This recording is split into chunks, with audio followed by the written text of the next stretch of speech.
అలానే శేషరావు తెలంగాణ ముఖ్యమంత్రి రేవంత్ రెడ్డి గారు ఆయన 2 నెలల క్రితం ఒక విషయాన్ని కుండబద్దలు కొట్టినట్టు చెప్పారు. ఏంటి అని అంటే రాబోయేటువంటి రోజుల్లో బీఆర్ఎస్ పార్టీ ఉండదు, అది బీజేపీ తోటి విలీనం అయిపోతుంది. ఉపరాష్ట్రపతిగా కేసీఆర్ గారు, కేంద్ర మంత్రిగా కేటీఆర్ గారు, కవితకు రాజ్యసభ ఏదోటి ఇస్తారు అనేటువంటి విషయాన్ని చెప్పారు. బీజేపీలోకి రాష్ట్ర బాధ్యతలను హరీష్ రావుకు అప్పచెప్తారు అనేటువంటి ఒక ఈక్వేషన్ని రేవంత్ రెడ్డి గారు చెప్పడం జరిగింది.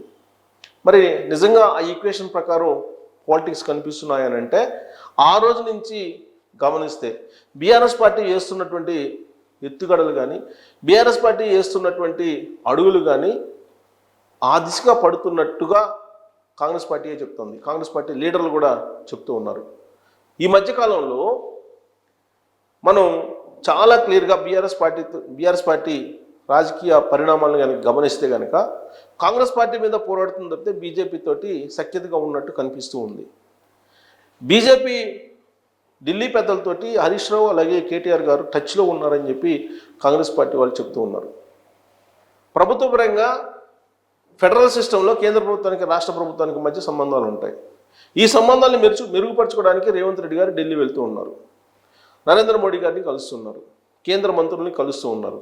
ఇది ప్రభుత్వానికి మధ్య నడిచేటువంటి సంబంధాలు అని చెప్పి చెప్తున్నారు రేవంత్ రెడ్డి గారు. At the same time Harish Rao గారు అలాగే కేటీఆర్ గారు ఇద్దరు ఢిల్లీ వెళ్తున్నారు. ఢిల్లీలో బీజేపీ పెద్దలను ఎందుకు కలుస్తున్నారు, కేంద్ర మంత్రులు ఎందుకు కలుస్తున్నారు అనే దానికి సమాధానం కావాలని చెప్పి రేవంత్ రెడ్డి గారు అడుగుతూ ఉన్నారు. అంటే రాబోయేటువంటి రోజుల్లో బీజేపీ తోటి కలవడమా లేదా పొత్తు పెట్టుకుని వెళ్ళటమా, ఈ రెండిట్లో ఏదో ఒకటి అయ్యేటువంటి అవకాశం ఉంది అని చెప్పి రేవంత్ రెడ్డి గారు చేస్తున్నటువంటి వ్యాఖ్యల ఆంతర్యం కనిపిస్తోంది. కానీ రేవంత్ రెడ్డి గారు అయితే బీఆర్ఎస్ పార్టీ విలీనం బీజేపీలో అనేటువంటిది చాలా స్పష్టంగా చెప్తున్నారు. కాకపోతే ఇప్పుడున్నటువంటి పరిస్థితుల్లో ఆయన చెప్పింది అంత ఈజీ కాకపోవచ్చు. ఎందుకంటే బీఆర్ఎస్ పార్టీకి ఇప్పటికి కూడా 18% ఓట్ బ్యాంక్ ఉంది. ఒకవేళ అధికారం కోల్పోయినప్పటికీ కూడా మొన్న లోక్సభ ఎన్నికల్లో ఆ పార్టీకి వచ్చినటువంటి ఓటు శాతం 18. ఎంపీలు ఎవరు గెలవలేదు, ఎంపీలు గెలవకపోవచ్చు, కానీ ఓట్ బ్యాంక్ మాత్రం ఆ పార్టీకి ఉంది. రీసెంట్గా ఎమ్మెల్సీ ఎన్నికలకు దూరంగా ఉండొచ్చు, రాబోయేటువంటి రోజుల్లో స్థానిక సంస్థల ఎన్నికలకు కూడా దూరంగా ఉండొచ్చు. అది రాజకీయపరమైన వ్యూహం కింద భావించడానికి అవకాశం ఉంది. కానీ ఆ పార్టీ బీజేపీతో పొత్తు పెట్టుకోబోతుంది అనేది ఇప్పుడు తాజాగా వినిపిస్తుంది. అందుకే ఆ దిశగా అడుగులు పడుతూ ఉన్నాయి అనేది కూడా తెలుస్తూ ఉంది. అందుకే రేవంత్ రెడ్డి గారు ఒకప్పుడు చెప్పినటువంటి దాని ప్రకారం విలీనం కాకపోయినా కానీ బీజేపీలో బీఆర్ఎస్ పార్టీ పొత్తు పెట్టుకుని వెళ్ళేటువంటి అవకాశం ఉంది. దానికి అనుగుణంగా అడుగులు పడుతున్నాయి. అందుకే కేసీఆర్ గారు ఉపరాష్ట్రపతితో లేదంటే గవర్నరో ఏదో ఒక రాష్ట్రానికి అయ్యేటువంటి అవకాశం ఉంది అనేది ఇప్పుడు తాజాగా ఢిల్లీలో చర్చ జరుగుతోంది. పైగా అసెంబ్లీ జరుగుతున్నటువంటి తీర్పుని గమనిస్తే కనుక కేసీఆర్ గారు ప్రతిపక్ష హోదా ఉంది ఆయనకి, ప్రతిపక్ష నేత ఆయన. గవర్నర్ ప్రసంగానికి అయితే వచ్చారు కానీ ఆ తర్వాత ఆయన అసెంబ్లీలో కనిపించట్లేదు. ఆయన ఫామ్ హౌస్ని వీడి రావట్లేదు గత కొన్ని నెలలుగా. దాదాపు ఆయన ప్రభుత్వం పోయి కూడా దాదాపు సంవత్సరం పైన అవుతుంది. అప్పటి నుంచి ఇప్పటి వరకు కూడా యాక్టివ్ రోల్ ఎక్కడా కనిపించట్లేదు చట్టసభల్లో. మరి ప్రజాక్షేత్రంలో కనిపిస్తుందంటే ప్రజాక్షేత్రంలో కూడా కనిపించట్లేదు. పోనీ ప్రత్యక్ష ఎన్నికల్లో కనిపిస్తుందా అని అంటే బీఆర్ఎస్ పార్టీ యాక్టివ్ రోల్ కనిపించట్లా. ఎందుకంటే ఎమ్మెల్సీ ఎన్నికల్లో గ్రాడ్యుయేట్ అనే ఎలక్షన్స్ జరిగినాయి గ్రాడ్యుయేట్ నియోజకవర్గానికి, అలాగే టీచర్స్ నియోజకవర్గానికి జరిగినాయి. టీచర్స్ నియోజకవర్గంలో కానీ గ్రాడ్యుయేట్ నియోజకవర్గంలో కానీ ఎక్కడ కూడా బీఆర్ఎస్ పార్టీ ప్రత్యక్షంగా కనిపించలేదు.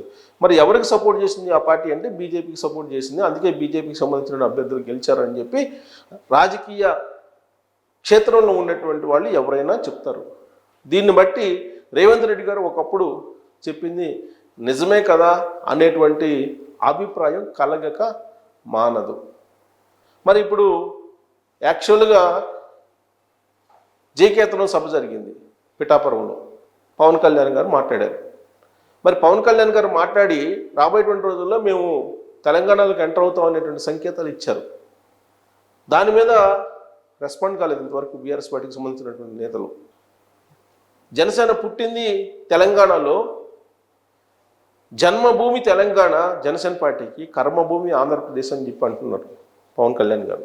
అంటే రాబోయేటువంటి రోజుల్లో జన్మభూమి తెలంగాణకి రాబోతుంది, జనసేన బలపడబోతుంది అనేటువంటి సంకేతాలని పవన్ కళ్యాణ్ గారు ఇచ్చారు. అంటే రాబోయేటువంటి రోజుల్లో కూటమిగా ఏర్పడి Telugu Desam party, Janasena, BRS party, BJP ఇవి మొత్తం కూటమిగా ఏర్పడి కాంగ్రెస్ పార్టీని గద్దె దించడానికి ప్రయత్నం చేస్తున్నారు అనేటువంటి అనుమానం కూడా కలిగేటువంటి ఛాన్సెస్ ఉన్నాయి. అనుమానం రాక తప్పదు. రాజకీయాల్లో జరుగుతున్న పరిణామాలను కనుక గమనిస్తే మరి బీఆర్ఎస్ పార్టీ గతంలో ఎవరైనా సరే చంద్రబాబు నాయుడు గారు తెలంగాణ గురించి మాట్లాడితే తెలంగాణ గురించి మీకు ఎందుకు, మీరు పోయి ఆంధ్రాలో చూసుకోండి అనేవాళ్ళు. కానీ పవన్ కళ్యాణ్ గారు మాట్లాడినా కానీ అదే మాట్లాడేవాళ్ళు. పవన్ కళ్యాణ్ గారిని ఒకప్పుడు అతనెవరు అని చెప్పి ఆయన వ్యాఖ్యానం చేసి కించపరిచినటువంటి సందర్భం కూడా ఉంది కేసీఆర్ గారు. ఆ తర్వాత కేటీఆర్ గారు ఆకాశానికి ఎత్తారు పవన్ కళ్యాణ్ గారిని. ఆకాశానికి ఎత్తి పవన్ కళ్యాణ్ గారి లాంటి యాక్టర్ కానీ, పవన్ కళ్యాణ్ గారి లాంటి పొలిటీషియన్ కానీ ఉండరు, అద్భుతమైనటువంటి పొలిటీషియన్, అంతకు మించినటువంటి పొలిటీషియన్ ఉంటారని చెప్పి నెత్తికెత్తుకున్నారు కేటీఆర్ గారు.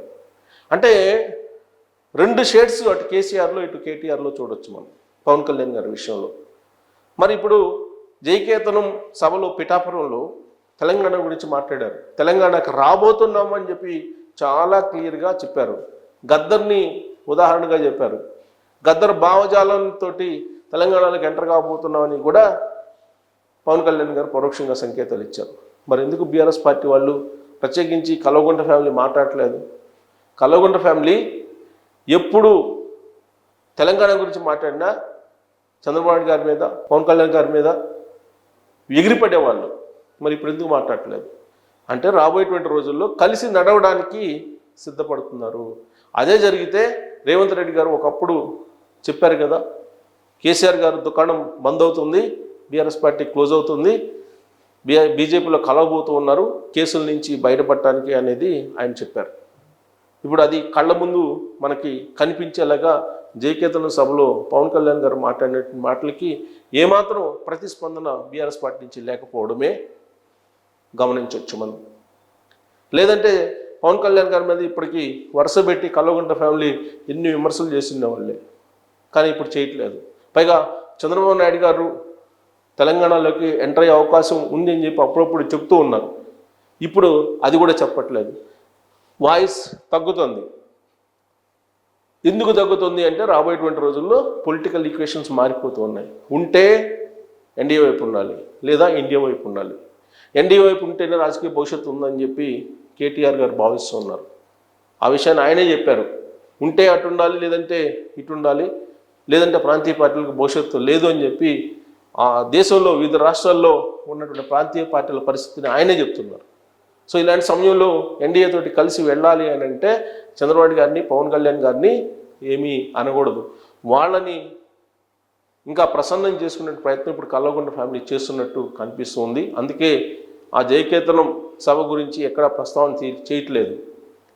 అంటే దాని అర్థం రాబోయేటువంటి రోజుల్లో కలిసి వెళ్ళటమా బీజేపీ తోటి, లేదా విలీనం కావటమా, ఏదో ఒకటి జరుగుతుందని చెప్పి రేవంత్ రెడ్డి గారు ఎప్పుడైతే చెప్పారో దాదాపు 2 నెలల క్రితం, అది ఇప్పుడు నిజం కాబోతుందని చెప్పి మనం ఎక్స్పెక్ట్ చేయొచ్చు, భావించవచ్చు, విశ్లేషణ చేసుకోవచ్చు. అందుకే రేవంత్ రెడ్డి ఒక రాజ్యాంగాన్ని రాసి ఆ రాజ్యాంగాన్ని ఎప్పుడో చెప్పారు 2 నెలల క్రితం, అదే నిజం కాబోతుందా అనేది ఇప్పుడు చర్చ జరుగుతున్నటువంటి క్రమంలో రాబోయేటువంటి రోజుల్లో కల్వకుంట్ల ఫ్యామిలీ, బీఆర్ఎస్ పార్టీ ఏం చేయబోతుంది అనేది కామెంట్ రూపంలో మీ అభిప్రాయాన్ని తెలియజేయచ్చు. Thank you.